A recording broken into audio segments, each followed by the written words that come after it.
Assalamualaikum warahmatullahi wabarakatuh. Selamat datang semuanya. Apa kabar? Semoga dalam keadaan sehat walafiat.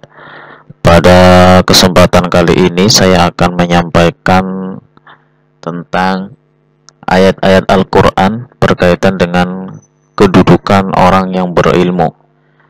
Studi ayat-ayat Al-Quran, maksudnya ayat-ayat Al-Quran yang membahas tentang kedudukan orang yang berilmu itu bagaimana, terdapat di surat atau ayat di mana saja.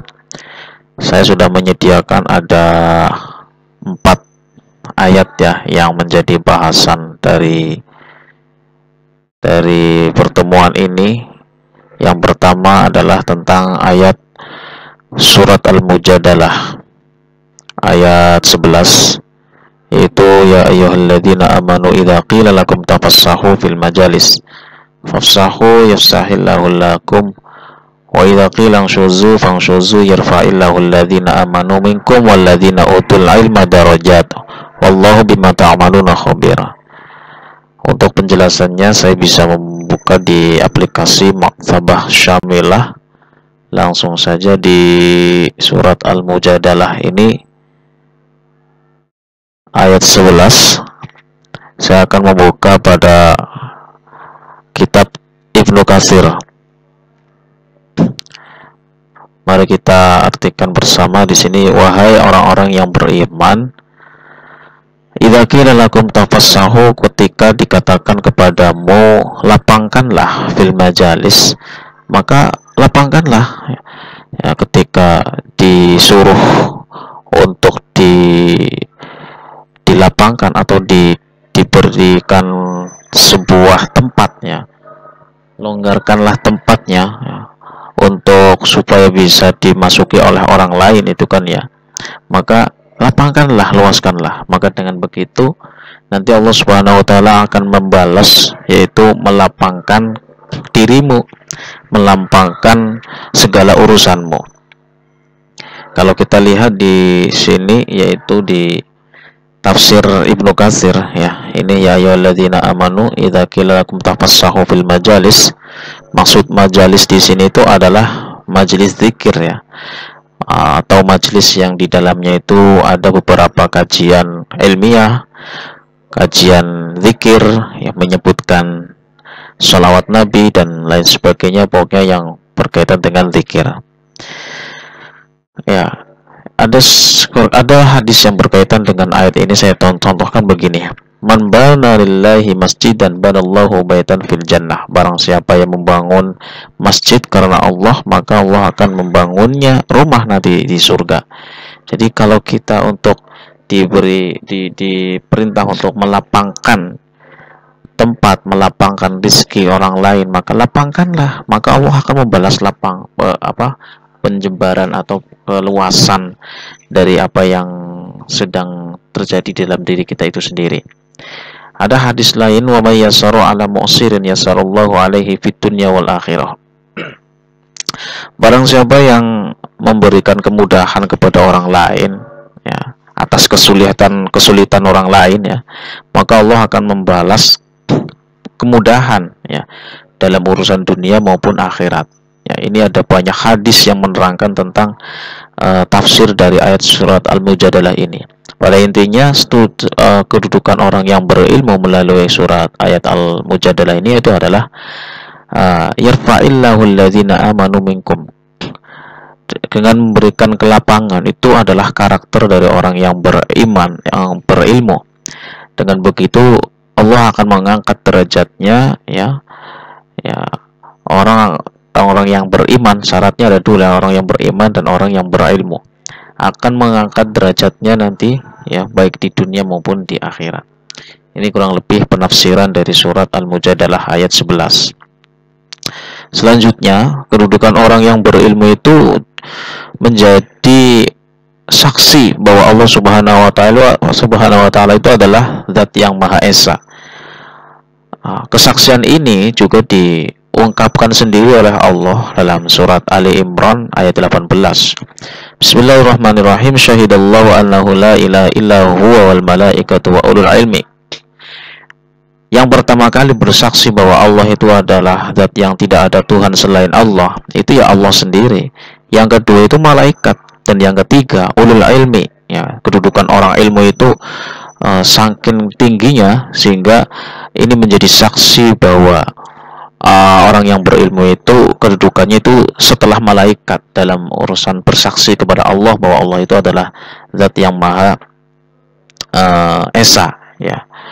Itu Ali Imran, ya. Kalau kita lihat di surat Ali Imran, coba kita lihat bersama ayat 18. Misalkan saya akan membuka tafsirnya yang pendek saja, ya, seperti tafsir Al-Jalalain.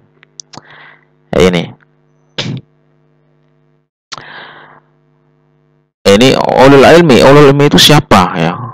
Yang bersaksi bahwa Allah itu adalah zat yang maha esa, itu yaitu minal anbiya wal mu'minin bil i'tiqad wal ladzi, ya. Nabi jelas, ya. Jadi setelah malaikat itu ulul ilmi di sini itu adalah para nabi dan mukminin, ya. Orang iman yang memiliki i'tiqad atau keyakinan, ya. Ya, secara yakin itu maksudnya di dalam hati, ya. Bukan hanya di dalam hati tapi di dalam lafadznya juga, ya. Melafatkan bahwa Allah itu adalah zat yang maha esa, ya. Ini persaksian, ya. Kemudian ayat yang berikutnya itu adalah ada ayat Az-Zumar ayat 9 yang menyatakan bahwa qul hal yastawil ladzina ya'lamuna wal ladzina la ya'lamun innama yatadzakkaru ulul albab. Nah, ini, ya. Ini berbeda orang-orang yang pintar dan orang yang tidak pintar, ya. Kalimat yang disebutkan dalam Al-Qur'an itu ya'lamun dan la ya'lamun. Mari kita lihat di dalam tafsirnya ayat Az-Zumar ayat 9. Az-Zumar ini, ya, surat ke-39 ayat 9. Nah, ini amman huwa qanitun ana al-laili sajidan wa qa'iman yahdharu al-akhirata wa yarju rahmata rabbih qul hal yastawil ladzina la ya'lam qul hal yastawil ladzina ya'lamuna wal ladzina la ya'lamun. Ini yang jadi mahalus syahid, ya, keterangan bahwa orang yang beriman, orang yang tahu dengan orang yang tidak tahu itu berbeda. Hal yastawi, apakah sama? Ini kan pertanyaan tapi yang menjadikan sebuah pernyataan. Apakah sama orang yang berilmu dan orang yang tidak berilmu? Artinya jelas berbeda, jelas beda antara orang yang berilmu dan orang yang tidak berilmu. Innama yatadzakkaru ulul albab. Orang yang berilmu itu ya orang yang cerdas, ya, yang memiliki akal cerdas. Ya, ini kalau di tafsir Jalalain itu disebutkan la yastawiyani kama la yastawil alim wal jahil. Langsung jelas, ya, berbeda antara orang alim dan orang jahil. Ini penafsirannya tegas, ya, orang jahil. Tapi Al-Qur'an itu sebenarnya tidak menyebutkan al-jahil, ya, tidak membandingkan antara ya'lam dengan yang yajhalun, ya. Ya, ini nada Al-Qur'an yang begitu santun, ya. Meskipun ada penafsiran lain yang menyebutkan kalimat al-jahil, yaitu karena memang artinya la ya'lamun itu adalah al-jahil.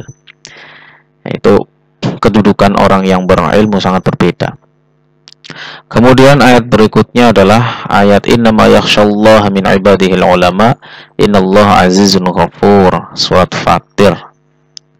Kita lihat di tafsir yang lain, ya. Surat Fatir ayat berapa tadi? Ayat 28. Ya, ini wa minan nasi wad-dawabi wal an'ami mukhtalifun alwanuhu kadzalika innama yakhsyallaha min ibadihil ulama innallaha azizun hakim. Innallaha azizun ghafur. Maaf. Jadi hanya innama yakhsyallaha, ya, yang hanya takut kepada Allah itu adalah ulama, ya. Hanya ulama saja yang takut kepada Allah. Sebelum menyebutkan innama yakhsyallaha di dalam ayat ini, redaksi awalnya itu disebutkan wa minan nasi wad dawabi wal an'am mukhtalifun. Ada kalimat manusia, hewan, dabbah, al-an'am, ya, hewan juga, ya, hewan ternak, gitu kan. Itu semua beda-beda. Kambing berbeda dengan kerbau, berbeda lagi dengan ayam. Kambing sendiri saja sudah berbeda, ada kambing domba, ada kambing Jawa dan lain sebagainya. Ayam saja sudah berbeda ya. Mukhtalifun alwanuhu, bentuknya berbeda-beda. Begitu juga dengan manusia, begitu juga dengan ulama ya. Manusia ya, al ulama. Ulama itu yang takut kepada Allah. Manusia belum takut semuanya kepada Allah, tapi yang takut, yang memiliki karakter mentauhidkan Allah, karakter rendah diri di hadapan Allah, yang alim, yang fuqaha, itu hanyalah Allah, yang takut, benar-benar takut. Ya, bi khilafil juhal ka kufari Makkah, berbeda dengan orang-orang bodoh seperti kafir Mekah di sini ya. Ada keterangan lain di sini misalkan ya di tafsir Ar-Razi.